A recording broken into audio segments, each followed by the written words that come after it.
Казалось, эта история могла произойти только в кино.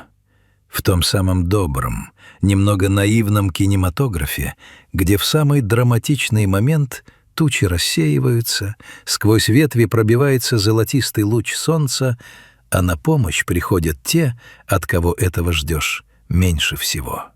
Но реальность лесных окраин штата Нью-Гэмпшир в то прохладное осеннее утро оказалась куда более трогательной и напряженной, чем любой голливудский сценарий. Утренний туман еще плотным покрывалом лежал на верхушках вековых сосен, когда патрульный офицер Томас Коллинз выехал на шоссе номер 3. Это была обычная двухполосная дорога, змейкой вьющаяся между густыми лесами и редкими фермерскими угодьями. Машин в этот час было немного, в основном спешащие на работу местные жители, да редкие тяжелые грузовики. Томас лениво вел машину, потягивая остывающий кофе, когда впереди, прямо у кромки асфальта, заметил странное шевеление. Он сбросил скорость. Спустя секунду его глаза округлились от удивления. На проезжую часть, тяжело переваливаясь, вышла огромная черная медведица. Но она была не одна. Сзади, толкаясь и забавно семеня крошечными лапами, за ней гуськом следовали 3 пушистых медвежат. Они выглядели как живые игрушки, совершенно не понимающие, какая опасность грозит им на этой серой, пахнущей бензином полосе. Томас среагировал мгновенно. Он включил проблесковые маячки, перегородил своей патрульной машиной одну полосу и вышел на дорогу, подняв руку. «Всем постам», — говорит Коллинз, — «у меня тут чрезвычайная ситуация, семейного характера». С улыбкой передал он по рации. Водители встречных машин, заметив яркие вспышки и огромного зверя, начали послушно останавливаться. Движение замерло. Десятки людей затаили дыхание, наблюдая за тем, как лесная семья совершает свое опасное путешествие. Медведица, казалось, не обращала никакого внимания на замершие автомобили и перешептывающихся людей. Она вела себя как строгая и уверенная мать. Достигнув противоположной обочины, она скрылась в густом кустарнике. Медвежата послушно нырнули вслед за ней.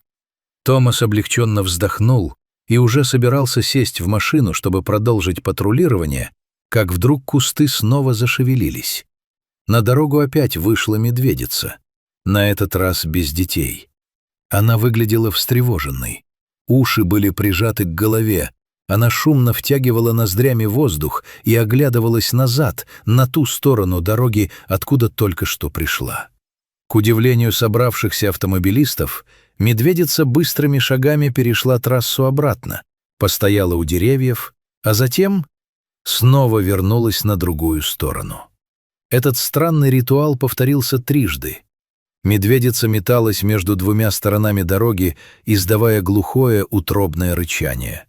Она явно звала кого-то. Ее сердце разрывалось от тревоги.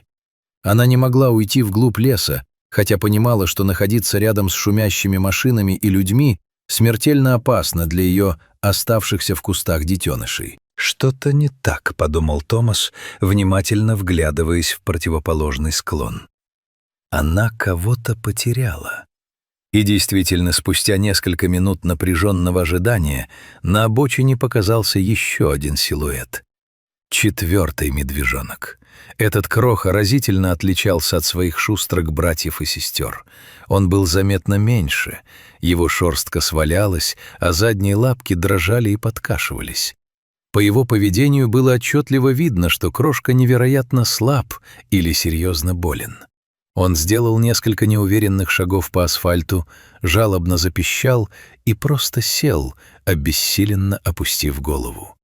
Он не мог идти дальше, физически не мог преодолеть эти несколько метров разделяющего их пространства. Медведица бросилась к нему.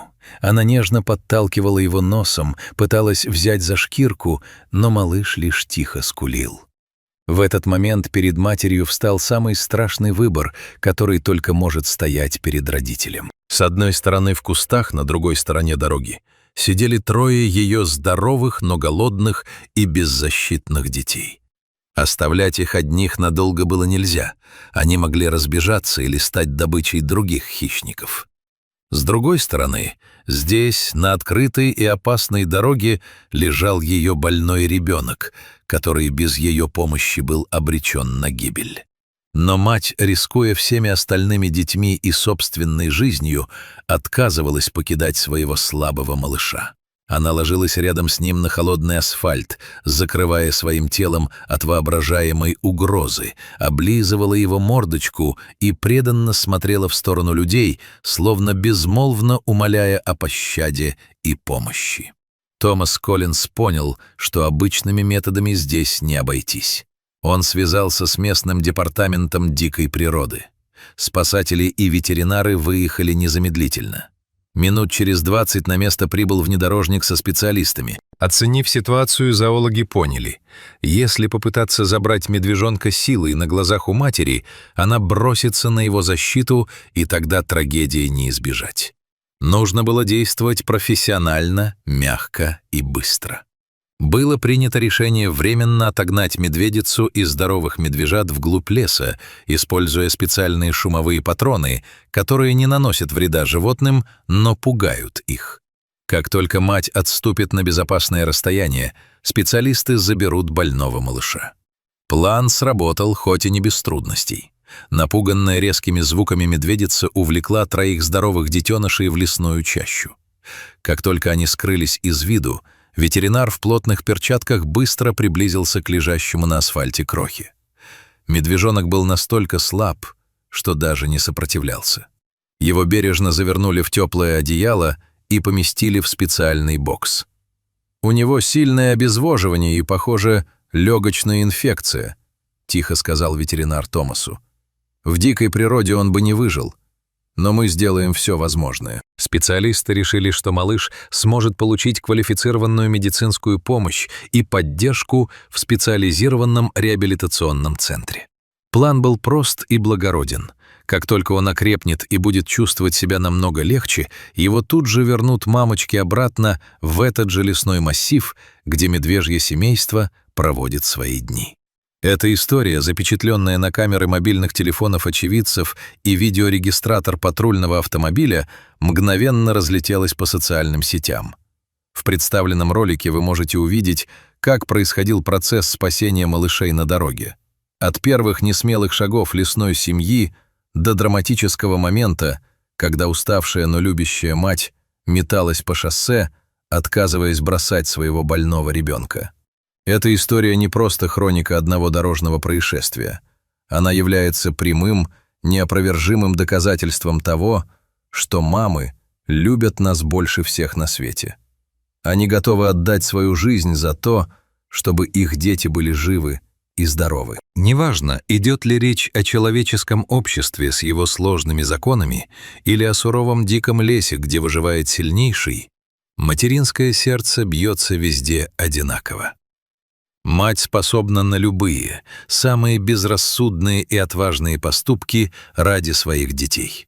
Наверное, именно в этой готовности к самопожертвованию и заключается великая сила безграничной любви. Такое понятие, как материнская любовь, не имеет видовых границ. Оно относится не только к людям, но и к животным, и эти дикие, но такие любящие черные медведи стали для всего мира напоминанием о том, что в нашей Вселенной, несмотря на всю ее суровость, самым главным законом остается искренняя забота родителей о своих детях.